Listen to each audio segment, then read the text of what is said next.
ఎంత మాట్లాడినా ఎంత మారినా ఇప్పటి వరకు ఒక అమ్మాయి కదా పెళ్లి చేసుకుని అబ్బాయి ఇంటికి వెళ్లేది. ఏ భయంకరంగా ఫెమినిజం మాట్లాడే అమ్మాయిలు కూడా పెళ్లి చేసుకుని అబ్బాయి ఇంటికే కదా వెళ్తున్నారు. ఇదే ఇక్కడ పెద్ద ప్రాబ్లం. చెప్పాలంటే ఒక అమ్మాయిని కొని ఇంటికి తీసుకెళ్లి మన కంట్రోల్లో పెట్టుకుంటున్నాం. అదే పెద్ద ప్రాబ్లం. వాళ్ళేం చెయ్యాలో ఏం చేయకూడదో, జాబ్ చెయ్యాలా చేయకూడదా, ఫ్రెండ్స్ ని కలవచ్చా కలవకూడదా, ఏ డ్రెస్ వేసుకోవాలి, ఏం తినాలో నుంచి ఎలా మాట్లాడాలి, ఎలా ప్రవర్తించాలి వరకు అన్ని మనం డిసైడ్ చేసేదే.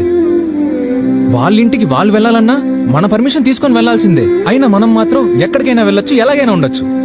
దానికి కుక్కకి బిస్కెట్ వేసినట్టు మనం వాళ్ళకి వేసేది ప్రేమ, లవ్, ప్యార్, కాదల్.